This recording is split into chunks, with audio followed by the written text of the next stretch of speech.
to the Overplayed podcast, the home of sports and sports gaming in your ear every Thursday afternoon, by the way, on your favorite podcast app. So make sure you check us out around 3 p.m. Eastern or so that time. We're available for you. If you haven't given us a 5-star rating yet, I'm a little perturbed, okay? I'm disappointed. Mills is frowning right now. If you're watching the video version, you can see the frown. It's pitiful, and it's one of the worst things in the world to look at. I promise you, it's terrible. Anyways, my name is GoodGameBro, and the gentleman over there who is saying goodbye to his beard in the very near future. It's my incredible co-host Mills. No, we're not doing this. We're not doing this. You told me that the beard, the whole charity thing was in June, but apparently when is the charity stream again? The opening of last week's podcast was blah blah blah. The beard. April 17th. I don't pay attention to your openings, okay? You're coming after my beard, so now I have to think about this. You have a St. Jude charity stream on April 17th, and you have to hit $10,000, and I have to shave my beard off. I can't do it. I can't do it in April, okay? I cannot do it in April. I'm sorry. It's just gonna have to be that way. It's just gonna have to be that way. Let's do it. Let's do a compromise. What's the compromise? You shave your eyebrows off instead. Eyebrows? You're out of your mind. No, there's no shaving of my eyebrows. You told me that your charity stream would be in June. I'm sticking to that. That's what it is. Okay, so we've identified that Mills does not listen to anything that I say. Even though I don't like hearing you talk, Mills, I still listen to what you say. But here's what I'll do. You know, you're wimping out. You know, it is what it is. Okay, I was. Do you know how long it took to make this? Do you know? I know you can't grow an actual beard. Okay, I understand right now. That's shadow. Yeah, what did that take you? 4 weeks? Listen to this. You can hear it. Don't give me listen to this. This took years to cultivate. Okay. If you're going to wimp out, I have a proposal. I'm prepared. I always know your moves. I'm 10 steps ahead of you, Mills. Just like whenever we play sports games. 10 steps ahead, whatever. Here's my proposal. If I raise $10,000 for St. Jude this Saturday, April 17th, 9:30 p.m. Eastern Standard Time, be there to help Mills shave his beard off. If we raise that amount of money, my birthday is in June. Okay, you're out here talking about June willy-nilly, pulling it out of a hat. I don't know where that came from, but my birthday is June 11th. Okay. I don't want a birthday gift from you from a monetary standpoint, but I want you to shave your beard if we hit $10,000 raised for St. Jude this Saturday on June 11th as a birthday gift. Fine. Okay, fine. June 11th seems like, God. Ladies and gentlemen, fine. We got him. I'm so upset. If we hit that amount, which I hope we do, I will be doing a countdown periodically. Just reminding you, in that amount of days, Mills, your beard's gone. Have you ever seen How I Met Your Mother? A little bit here and there. So have you heard of the slap bet? No. So it was an ongoing thing that went on through that sitcom, and they set like a timer on a website because he had a certain amount of slaps that they were allowed to do. So instead of just slapping him randomly, he literally set a timer to when he was going to slap him, and that was the dread that went over Neil Patrick Harris's character because he knew the countdown was coming. Like they knew when it was going to happen. This sets like this awful like countdown timer in my head, and I just don't like it. Also, one small caveat: I want it done on stream. I don't want it done, in the privacy of your own home. Oh, if this thing in your home, I want it on stream. If this thing gets pulled off, it's happening on stream for sure. Okay, perfect. I just want to make sure you weren't going to try to, Photoshop something and then just not show your face on. social media. What is June 11th? June 11th is a Friday. Oh God, it's gonna be on a Friday night stream. Oh, I hate this. I hate it here. So much. Put a reminder for June 11th for Mills cutting off his beard. Why? If you're listening to this and you put any kind of reminder up for your beard or for me saving my beard. 2021. What is Mills cutting off his beard? Can we move on, please? Can we move on to what you've been playing this week, please? So that way we can talk about something nicer. Wow. This is honestly this is the best podcast we've had by far. Also, weird episode 20. Didn't think we'd make it that far. But weird episode 20. For what I've been playing Outriders a little bit. But I've mostly been getting server disconnected errors and all my inventory got wiped. So I've not been able to play. By the way, They did comment fixing on that. that. If you're listening to this and you do play Outriders, if you do notice you're missing something in game, force close your game and restart it for the time being. They are working on a fix for that, but their official statement is force close the game, restart it. You should have your missing inventory back in there because it doesn't hit a save point. If for some reason you don't, log a service ticket immediately so they can kind of see it and give it back to you. And major props to them too, because both their Twitter and their like subreddit are incredible for like them documenting. I wish every company did this. Okay, every sports gaming company, every gaming company that drops a title. I know they're not live service, but that drops a title that has sort of that element to it. Right. I want this kind of support. It's unreal. So bravo to them. And the fact that this game has not really worked for me and I'm still loading it up every day trying to play it, that shows you how good the gameplay is. Like I can't wait for it. The gameplay is fantastic. It really is something else. So same thing for me. I mean, I've been doing the same thing. Been keeping up with Invincible, keeping up with Falcon and the Winter Soldier. No spoilers. I will say this about Falcon and the Winter Soldier real quick, and I think you'll agree with me. I love the fact that Marvel is taking current day issues and just head on. They don't care. They're just saying, listen, these are problems in the world. It makes you feel uncomfortable. Good. It should. It should absolutely make you feel uncomfortable. And I will say this because I think everyone knows this is a character. I can't hate John Walker more at this point. I could not hate John Walker more at this point. I was not a fan of him in the comics either. He has a kind of roller coaster set of arcs in the comics, but the way he's being portrayed in Falcon and the Winter Soldier is just unbelievably fantastic in terms of wanting to hate him and still like him being the embodiment of what is going on in this world right now. So definitely a very good watch if you have not watched it yet. I think there are 4 episodes in, 3 or 5 episodes in. It's 4 okay. Because there's 2 left. Right. And the if you're listening to this, 5th episode comes out tomorrow on Friday. I will say this. All the writers have been interviewed. All the people that make the show have been interviewed. They say 5 is the key episode of the 6.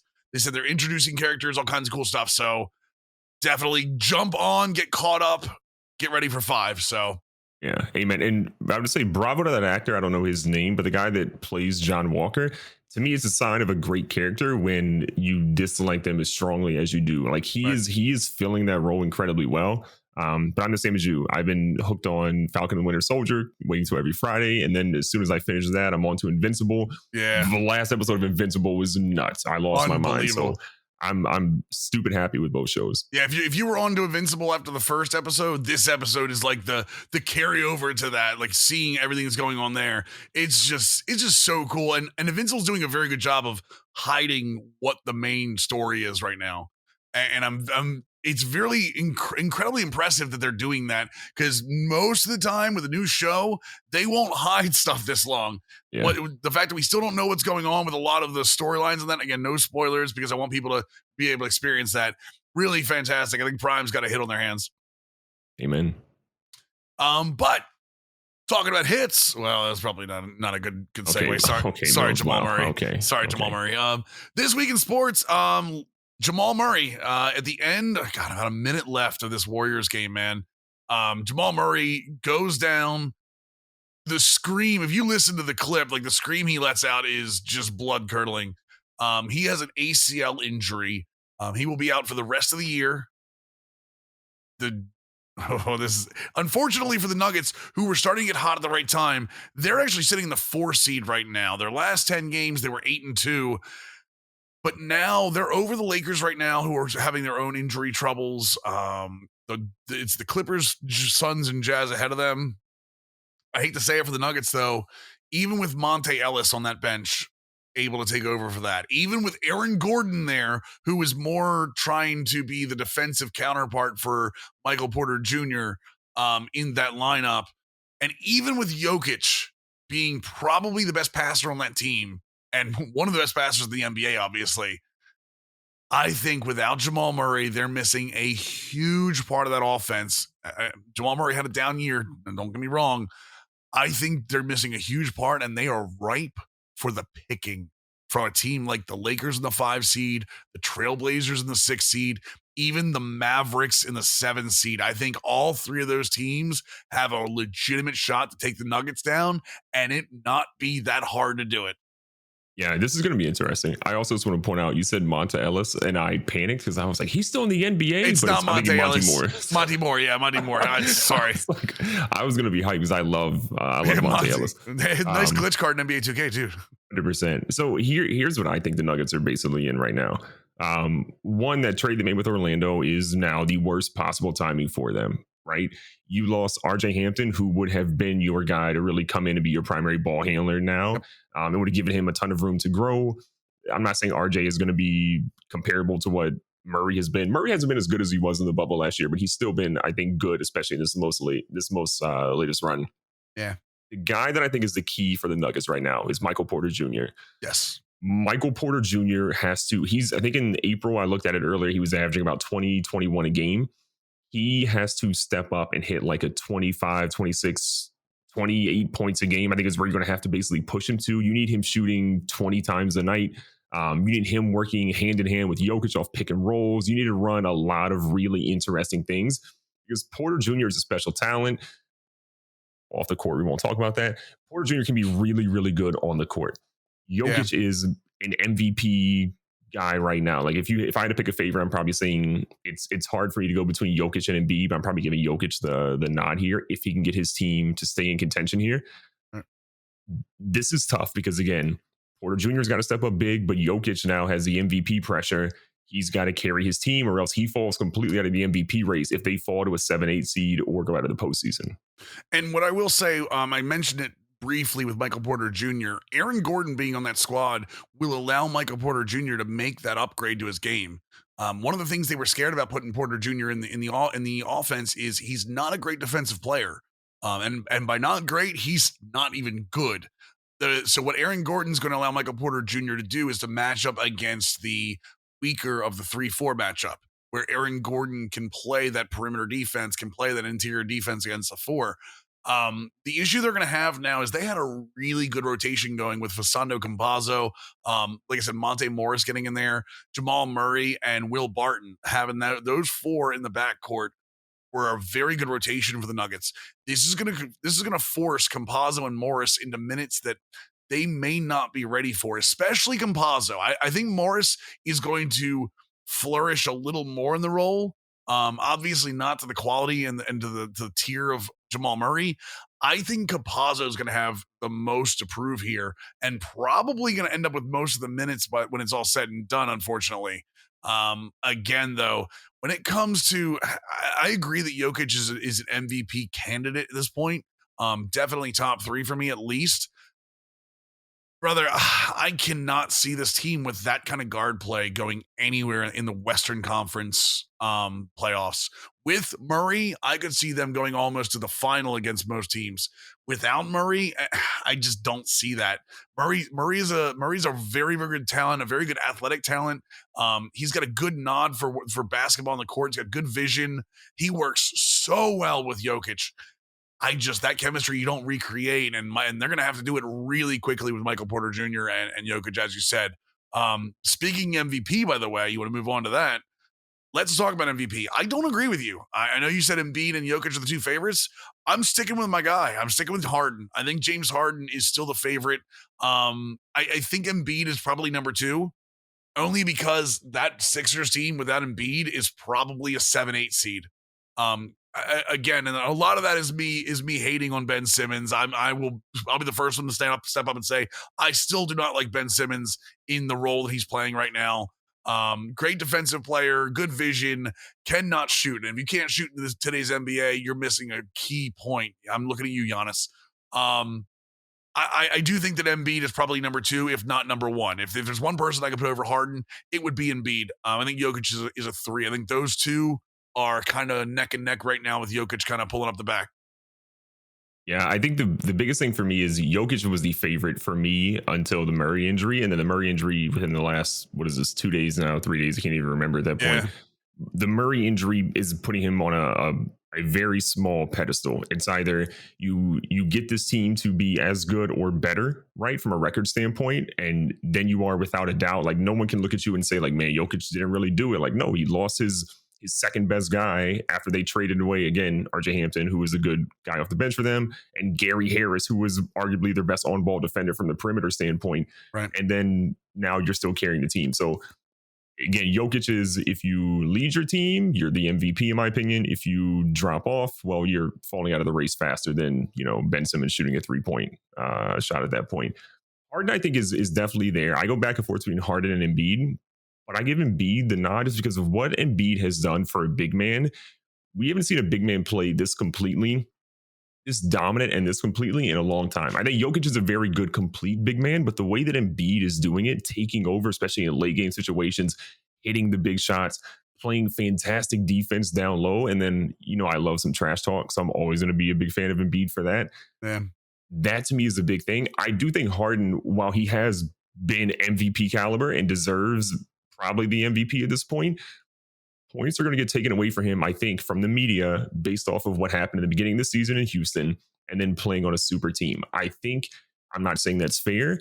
I'm saying I think if I'm being realistic, that is going to hurt him in the MVP race. I can see that. I can always see that, especially with Harden going down right now with a slight injury, and kind of Durant taking back over. And it doesn't look like they've lost a lot since Durant came back in. Durant and Harden play, I won't say similar games, but they take up similar roles in terms of scoring and playmaking. And again, if Durant can do what Harden's doing, then why is Harden the MVP? I just feel like Harden's done it so often this season without the compliments or the accomplices of Kyrie and Durant being out at any certain time. He's had to deal with with injuries on that squad at times.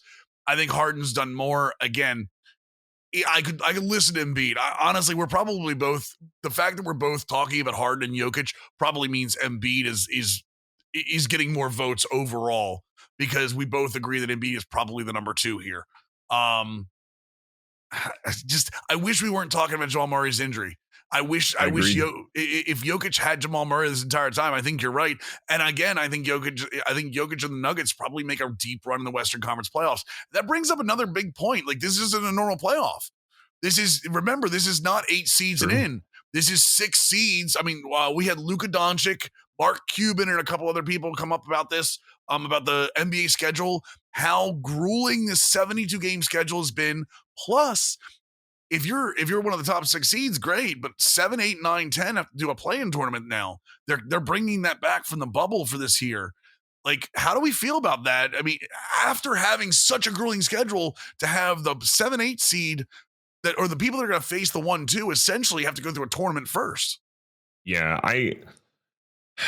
this is a tough thing for the NBA, right? I think if I remember correctly, the season was supposed to start like mid-November or November-ish, and then was pushed back for COVID timelines, and they officially made it sort of a December timeline.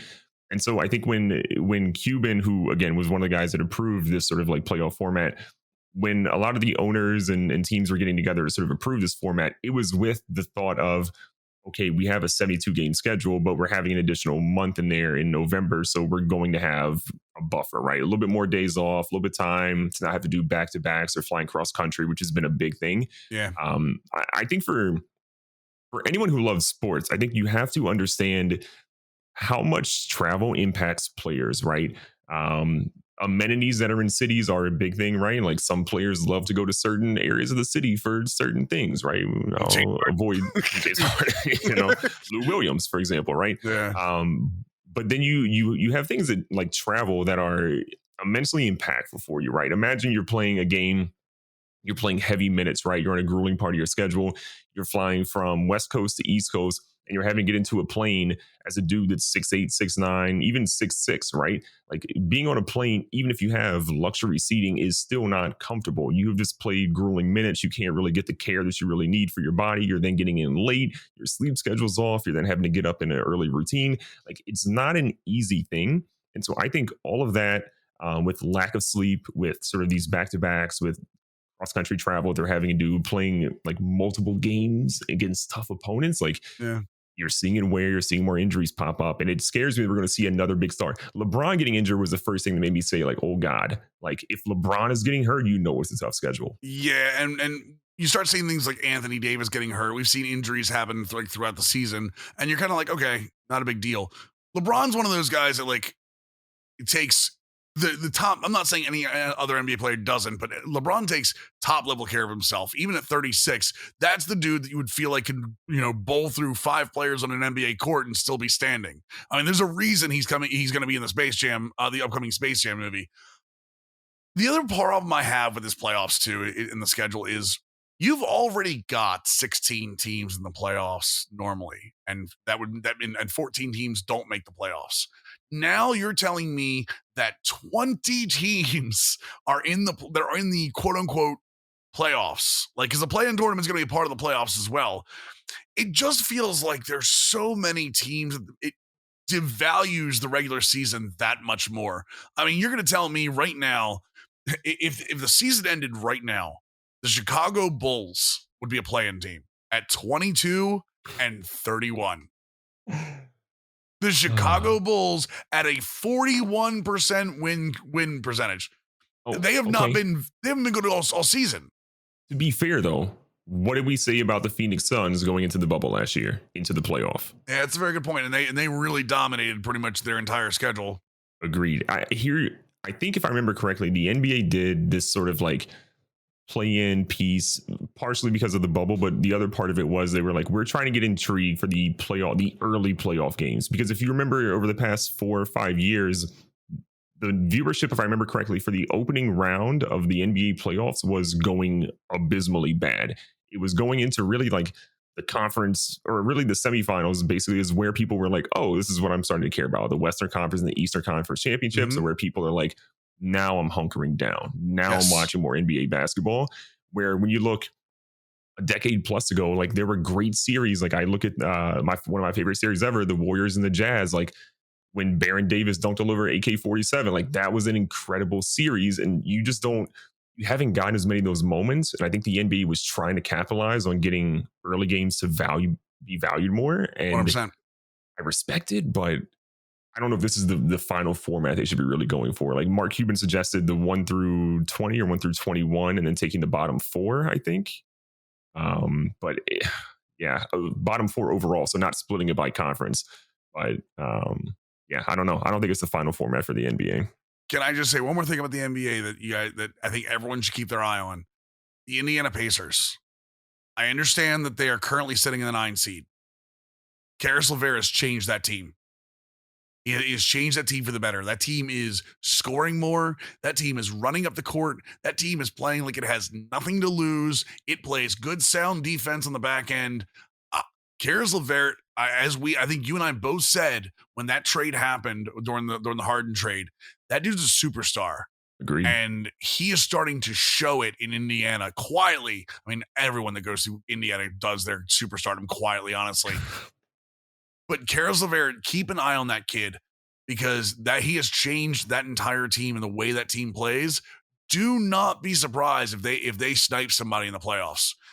Even if they go through the play-in tournament, do not be surprised if they snipe somebody in these playoffs. So, moving on, NFL draft, we're rapidly approaching. We're 2 weeks out now from the NFL draft, and all everybody's talking about is quarterbacks and wide receivers. Quarterbacks and wide receivers. That's where the depth is in this draft. Jamar Chase, Devonta Smith, Kyle Pitts, who is probably one of the best tight end prospects in history coming out. If you listen to some of the draft specialists, but quarterback wise, you have a problem. I've noticed this. You have a serious problem with what's being said about one Justin Fields. Now, let me preface all of this. He is an Ohio State quarterback. Ohio State quarterbacks don't historically come out of Ohio State and decide, hey, I'm going to be an all-pro. They don't historically do well in the NFL. I have thrown slander at Justin Fields too. I don't think he can make all the throws. I don't think he has NFL talent. I think he is Troy Smith. You want to bring another one? If you want to bring another OSU quarterback, like I think he has that in him. But is there too much slander being thrown at Justin Fields? I've seen Justin Fields as low as like low teens at some point in some mock drafts for people that don't think he's got it. What's going on with Justin Fields? And is this what's going on? Why is his name getting dragged through the mud? I think there are a couple things here, and just to your Ohio State quarterback slander, I'm going to say, when has an Alabama quarterback ever been good outside of potentially Tua? Right now. I mean, two wrongs don't make a right. Anyway, so I think there's a couple things at play here for Justin Fields. I think one, I think the biggest thing is like the lazy black quarterback analysis is definitely at play here. You've even seen Dan Orlovsky, who got into a whole bunch of, sort of like a quick little controversy where he was talking about some things that he quote unquote heard but did not vet, and then he put that out for the media, which then people ran with. And then he later came back, I think the next day, and was like, oh, you know what? I didn't actually vet these. I then spoke to more people, and now I realize I was wrong here for that. And I like Dan Orlovsky a lot, but that was lazy and not a good look on his part. Orlovsky, to be fair, Orlovsky's done a lot of hot taking around his time where to get a little bit of attention too. Sure. This not being one of his best. Yeah, 100%. But I think a lot of this is coming down to the lazy black quarterback analysis, where they're trying to say the things of, oh, he can't make the reads, or he can't do X and Y, or he's just a runner, or whatever. And if you look at Justin Fields' tape, I think he has the arm. I think there are some throws that he has not really shown that he can make fully yet, right? I think that's true for most of the quarterbacks there, outside of Trevor Lawrence, who we've known since he was pretty much a freshman that he was going to be a number one overall pick. Right. I think there are questions across the board for a lot of dudes, right? You look at a guy like Zach Wilson. Zach Wilson can very, very quickly be Rex Grossman. If you watch Zach Wilson's film, he does a lot of like I'm going deep. Like, he does a lot of that where he's just throwing, he's doing the Rex Grossman where he's just seeing a dude. He's like, you know what? 50-50 ball. I'm chalking it up. Right. Same thing. Kyler Murray, very similar quarterback from that style. I think the other thing, though, for Justin Fields, though, is that there's always a quarterback that people see. Typically, quarterback can be other players, too, but now it's quarterbacks. They see the player as I can generate headlines and clickbait and drive traffic or drive engagements to me or my website by using this person as sort of like the pinpoint.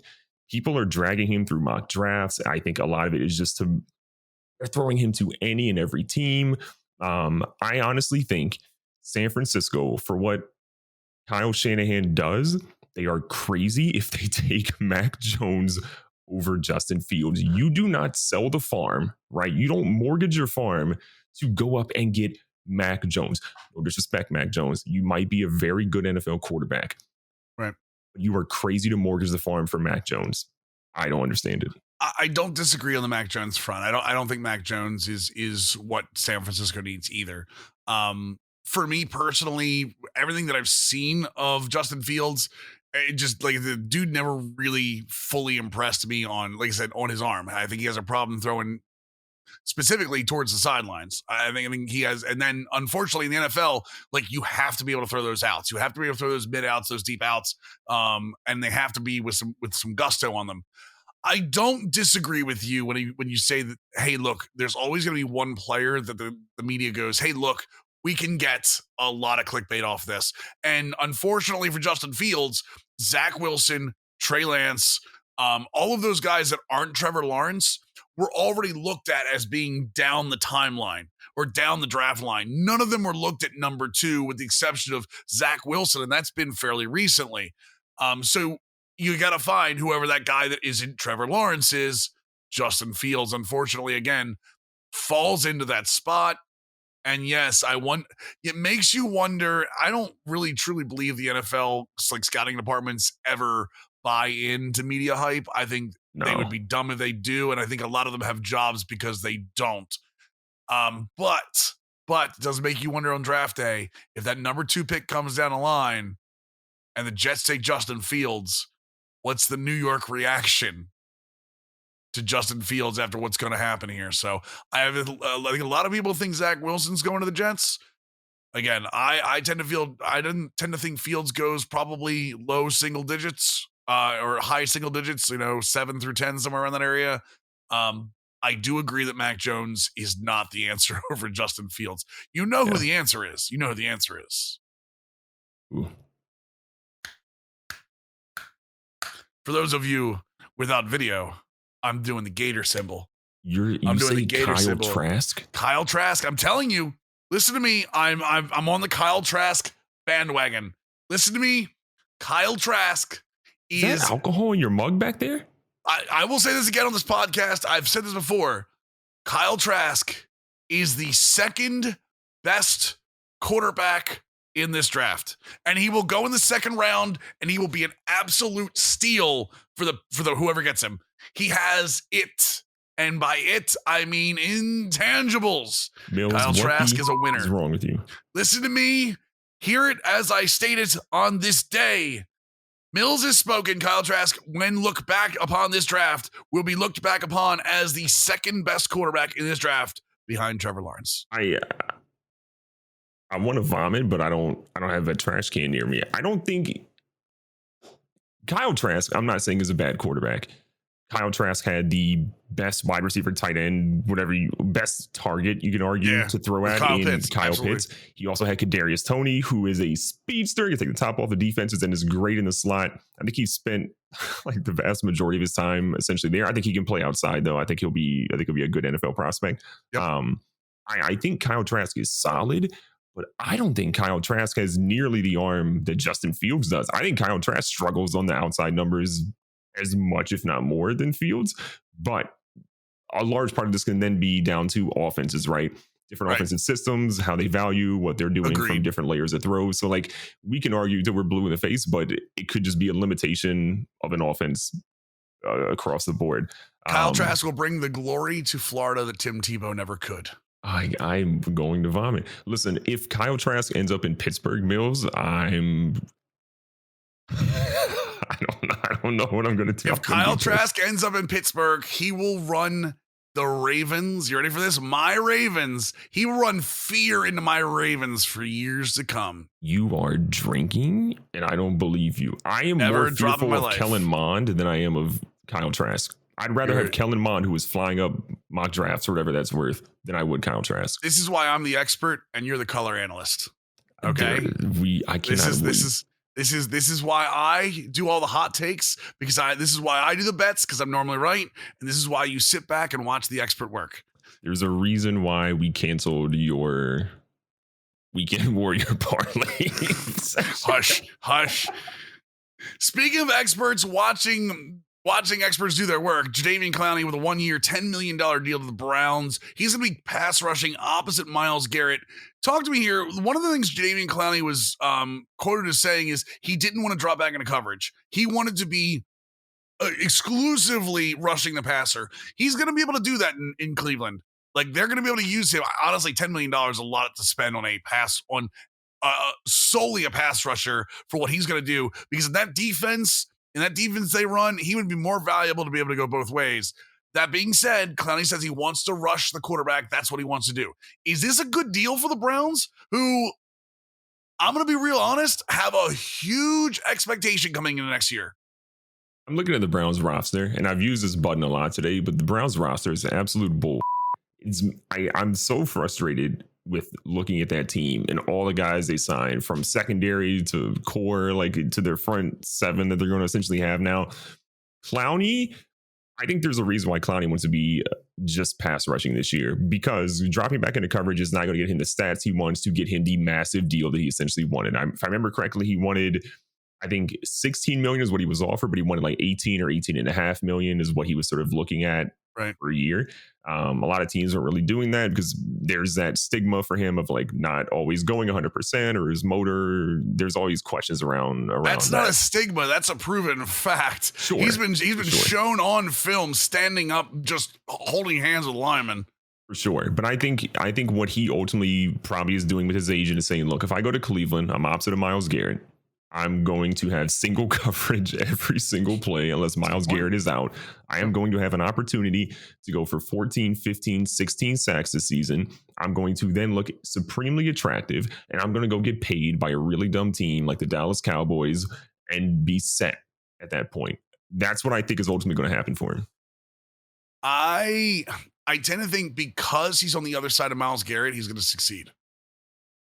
The teams have to double team Myles Garrett. He's that good. And I'm not talking about double team Myles Garrett once in a while. Like, Myles Garrett is a double team 24/7 kind of guy. And that's going to leave Jadeveon Clowney on the other side, probably against a right tackle that might not be as good as he thinks he is. Outside of like Orlando Brown, if he stays with the Ravens, he's a very good pass blocker. Even he would feast on the Steelers line right now. He would dude, he's going to destroy the Bengals line in that division. I think he's the perfect. It's the perfect situation for him as long as they keep him moving forward and in good spots. That being said, he also, like you said, he's one stand-up snap away from being benched. They're like the one thing I will give Cleveland is they're not fooling around with players that don't listen to the system. It'll be very interesting to see how this season goes with Clowney there, because Clowney's going to have a huge spotlight on him, the same way Cleveland, after succeeding last season, are going to have a huge, not only spotlight, but target on their back. The Ravens know they're good. The Steelers know they're good. And the Bengals are going to be way better this year. The Bengals have made some outstanding free agent signings, and they've got some good draft picks coming up. It's going to be an interesting season in the AFC North, for sure. Speaking of interesting, though, announced today, Major League Baseball is testing in the Atlantic League. The Atlantic League tends to be their testing ground for a lot of kind of outside the box fixes. Well, they want to test moving the mound back 1 foot, and that is to counteract the increase in strikeouts recently. I think they said there's a 15% increase in strikeouts. Moving the mound back a foot would allow them to get some statistics on just how often contact is made. Does it extend the length of games? Does it just give more offense? Do you think, and again, I know what baseball purists are going to say, is what baseball needs right now more offense? What baseball needs is twofold, in my opinion. I think it does need more offense to get the casual fan sort of interested, right? People don't tune in consistently for pitching unless there's about to be a perfect game or a no thrown. Huh? The casual fan cares about home runs. Home runs are exciting. Go back to the Sammy Sosa, Mark McGuire, like double kiss thing they were doing or whatever like that. Can we get them in MLB The Show, by the way, please? Hey, can man, we get the steroid the show? I would love that. 100%. I think yes, to a degree, more offense is needed for them to grow the sport and to get younger fans in, because again, baseball is very much a lifelong sport. They need younger fans in. They need an on-ramp. The other thing that stupid sport needs to do is allow social media highlights so that people can actually see something and be like, wow, I want to go watch that player, or wow, I had no idea that dude could do something like that. Let me go tune in and watch them. Baseball's lack of social media highlights that are able to be put out by other groups is literally killing that sport with a younger generation. Yep. So the other change there, and I purposely didn't bring this up because this actually has something to do with the offense as well. They're testing what's called the double hook DH. And let me explain to you what this is, because I think this is a very genius move. The double hook DH means every team starts with a DH, NL, AL, whatever. And so you're going to DH for your starting pitcher. However, when you take your starting pitcher out, you lose your DH. So that means your relief pitcher goes into the DH spot and you have to pinch hit for him as the game goes on. This now works out twofold, because you now have your starting pitcher protected from having to bat. Also, but it keeps the strategy going on with the relief pitchers. Like when you still need bench bats, you're still going to have those spots for bench bats. Plus, you're going to have those spots for DHs that, right now, one of the things about the DH is it creates another role, possibly for an aging player, for a player that might not be able to play the field. It creates more jobs in baseball for fielders. It's also going to create some more offense and some more struggle. Again, I ask you, do you like this idea, this kind of hybrid idea, as opposed to just going universal DH? Yeah, I mean, for me, so my opinion, I will be perfectly frank. I grew up watching AL teams, so I have always been accustomed to a DH. I like the DH in baseball. I know for fans that grew up as NL fans, right? If you're an Atlanta Braves fan, you're out here giving me the double middle finger right now, saying, how dare you suggest the DH? I like it because it does give more offense. And to your point, there is a level of strategy that's still apparent there, right? I get frustrated watching pitchers in that sixth, seventh inning where the manager is sort of looking and they get on the phone and I'm like, don't take him out. Like, let him try to like get through this, right? Like, I want to see the pitcher have some adversity and try to push through. This now makes that decision a whole lot more difficult for them. Like, do I let my guy throw another 15, 20, 25 pitches here so I can get this an extra at bat or two possibly in? Or do I sort of yoke them a little bit earlier? Like I'm here for a DH in the NL through this strategy. I know the NL purists are going to be pissed off about that. I'm for universal DH overall. Even when I start an MLB The Show franchise, I turn DH on for both leagues. It's for me, I don't need to see the pitchers hit, okay? I don't need to see the pitchers get hurt at the plate, which happens more often than we like to know. And I know there are people like Zach Greinke or, Madison Bumgarner or guys that can hit. I know there are hitters that are pitchers that can hit, but that is literally like a penny a pound, okay? You don't get that many that can do that. I don't need to see that. Protect those guys, let those guys pitch, let those guys be top of their game pitchers. I don't need to worry about them hitting. This, I think, one of the things that NL purists complain about is, it's more strategic in the National League. Well, this keeps that strategy because technically your starting pitcher, the one thing that it won't keep is there is a strategic spot of, do you take your starting pitcher out if he's about to hit like in the fifth, sixth inning, or do you leave him in if he's rolling? Now, the strategic part of that's going to be, do you leave your starting pitcher in possibly a little longer than maybe he needs to be because you have your DH coming in the next inning? You don't want to lose that spot. I think this is a great combination between strategy and offense and protecting the starting pitchers. I'm interested to see how that's going to be. It's going to be tested later this August in the Atlantic League. Both of these things are going to be. I'm going to keep my eyes on it because I definitely want to see at least one of these things instituted. I'd love to see the double hook DH. The mound thing, I want to see stats on before we start talking about that because I don't want to give the pitchers too much of a disadvantage, even if you want more offense. So, speaking of baseball, we're sick on that.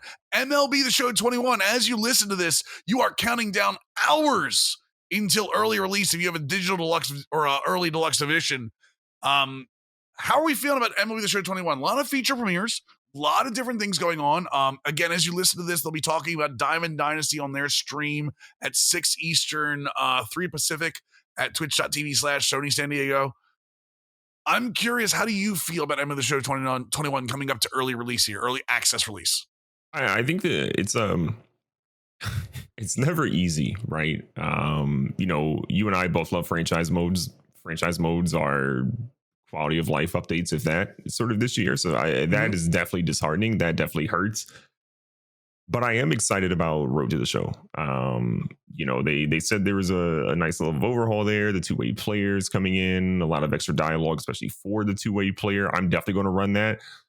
But as excited as I am about the two-way player and Road to the Show having improvements, I'm then sad because I have, guys that I've been running with since MLB The Show 15 that I've been bringing their careers along that I can no longer import. So it's a bit of a like, yep, I'm excited about this, but like, oh wait, I forgot they aren't doing this, or they pulled that out, or there's sort of nothing here. But Diamond Dynasty is a great mode.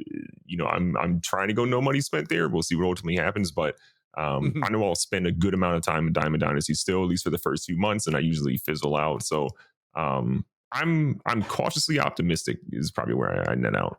Fingers crossed with this Diamond Dynasty stream coming up that they talk about more offline content. I think more offline content would allow players like you and I, who, while we do play head to head, it's not normally our forte. It allows us to have more fun in the mode while continuously playing, maybe against, creative teams or something like that, whatever it's going to be. I will say that I've been down on it because of the franchise mode, but everything else I've heard about the game is fantastic. Stadium Creator might be I don't think I've seen some people talk about Stadium Creator as a fad. I think Stadium Creator is going to be a game changer on next gen. Agreed. Especially considering there's a stadium vault. I think that's one thing that people are going to look over here. You don't have to always create all the stadiums. You could have the stadiums created in the vault and use those. And one of the things that I'm sort of looking forward to is maybe like a custom franchise. Last year, you could do that with the jerseys, but imagine having 30 different custom stadiums with 30 different sets of jerseys and logos and stuff, and having your own fantasy franchise. Again, I'm with you. Cautiously optimistic. I think the gameplay changes are fantastic. If there's anything MLB The Show does pretty consistently on a yearly basis at this point, is their gameplay changes are normally very good. Or if there are issues, they're normally sorted out within the first month. I'm excited for offline. I'm excited for online this year. I wish franchise was a little more fleshed out, but I'm not going to let that kill my hype for one of my favorite games every year at this point. So, hype. Let's talk about hype for a second because WrestleMania happened this past weekend. And one of the things that happened during WrestleMania is we got a WWE, you ready for it? 2K22 teaser trailer during WrestleMania. It showed Rey Mysterio versus Cesaro in what looked like updated graphics. I mean, obviously this wasn't, I don't think it was game engine. I think it was just built for this. It was a maybe 20-second teaser. If that doesn't give us a lot of information, WWE 2K20 was one of the worst games ever. Let me be very clear about that. It was bug ridden. Half the game modes didn't work. Half the matches didn't work. It crashed constantly. It almost felt like they gave up supporting at some point. Matter of fact, most of the people that play WWE 2K now play 2K19 when they stream it, when they create content for it.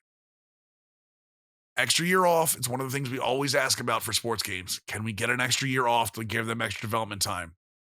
How do we feel with this early teaser trailer? No extra information. How do we feel about it right now? Just seeing what we saw.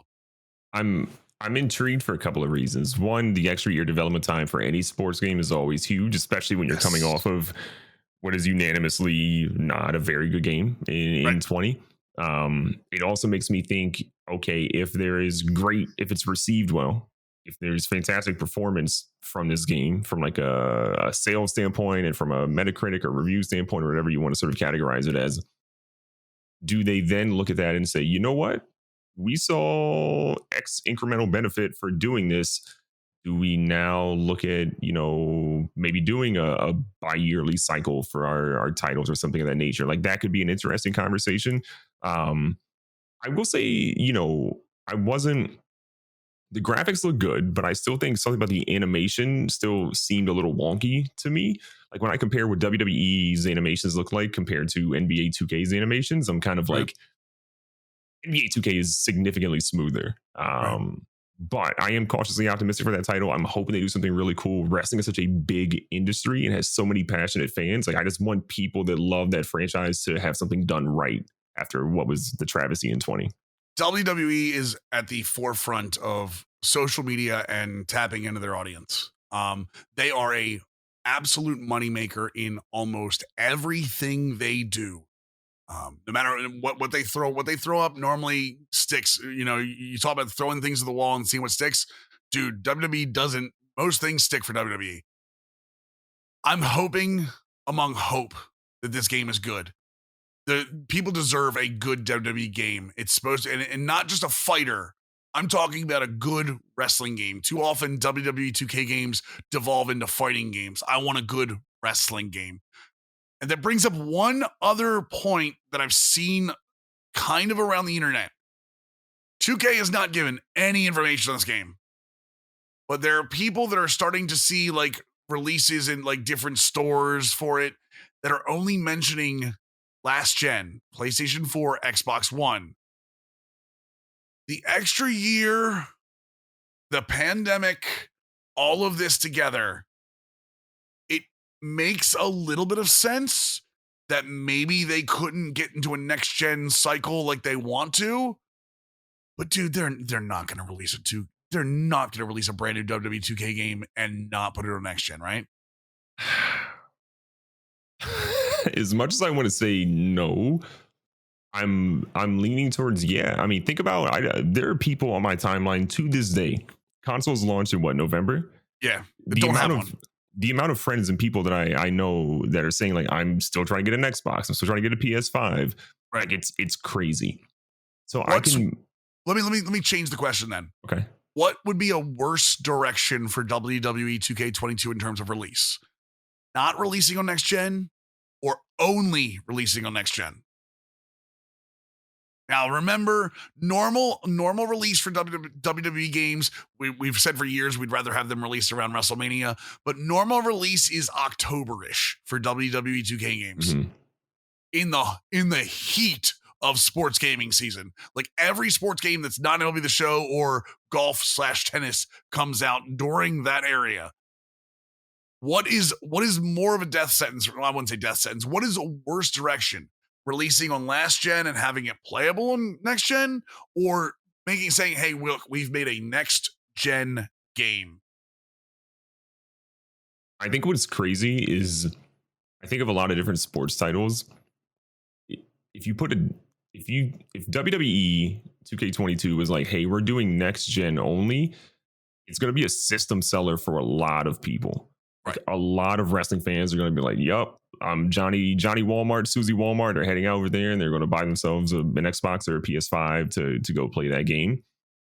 I think putting it on last gen is, I don't think it's a death sentence because you can still play one on Xbox. It's still super easy to play that. I don't know as much about, I know it's a little bit more PlayStation, difficult on PlayStation. For the most part, as long as it's accessible, it's fine. Yeah. For the most part, PlayStation 4 games play on PlayStation 5 without issue. Yeah, it's to me, it feels weird, right? Like if they're going after last gen, they're obviously going for selling units, and they're going after that play, right? They're doing that only. If you're going after next gen, they're thinking about foundation. But it scares me because like how many times, like think about I use NBA Live as an example because we all know this example very well. When we went from the original Xbox to the Xbox 360, EA went fully next gen. With their focus, right? They did a brand new in NBA Live 06, like a next gen focused title, and it was terrible. Like we're talking about back of the box feature was sweat. Like that was their back of the box feature. 2K ported over their title and sort of like, used the higher res, upscaled or whatever, and it was good. And they started iterating, and it became a very good title and overtook NBA Live very quickly. It's never guaranteed that your next gen only title is going to be fantastic. But I think it's going to be not a great look if they say we're only doing last gen. We're not even putting it on next gen at all. Like that just doesn't feel like a good look. WWE releasing in October on next gen only, a year after next gen consoles are out, which I would think at that point, even during holiday season, they become accessible. Yeah. Let's say sometime over this summer they become accessible, right? Can you imagine how many wrestling fans buy next gen console for Christmas? Yep. For that game. I'm not saying system seller because I know there's a stigma around WWE games for the most part, but you have to think after a year off, that becomes a hot button item, especially if they sell it correctly on WWE TV, which has always been an issue. They always like sell it on there, but it's never been like marketed correctly. It's always just like, hey, look, there's a game coming out, period. Like they need like up, down, down with Xavier Woods and like all these guys playing it on their social media and stuff. So I'm worried a little bit when I saw the rumor, but excited that we're getting a 2K game. When they did say, they stuck to their word. They said we're getting rid of the simulation title. It will be back. So yeah. And I was one of the people that questioned that statement very much, considering how bad 2K20 was, and I'm very happy to be eating crow that they're coming back. So, Mills, when I think about it even more so now, like after you say some of those things,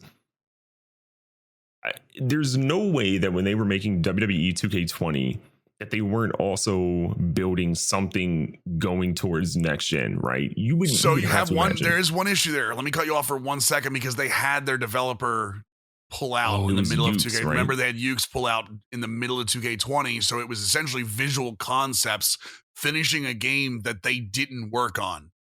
It was remember it was Ukes doing most of the mechanics with Visual Concepts kind of overlooking and 2K publishing.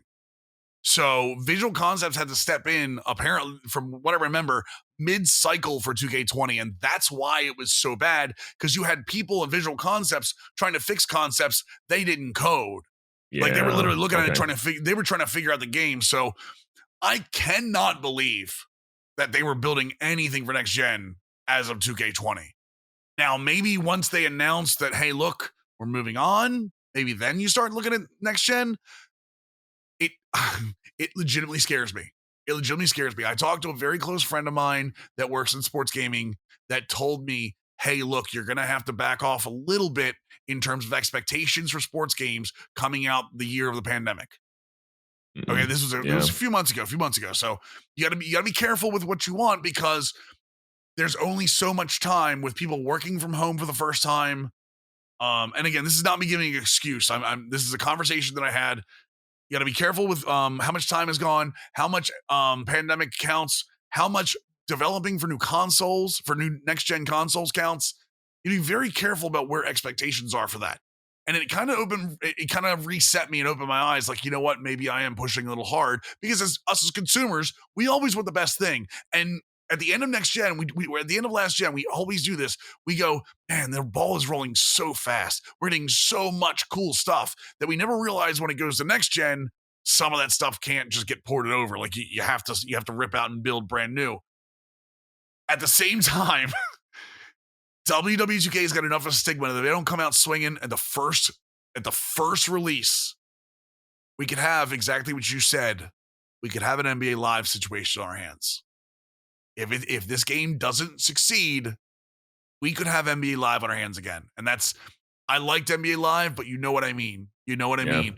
A game that tends to be very shallow in terms of what you can do in it.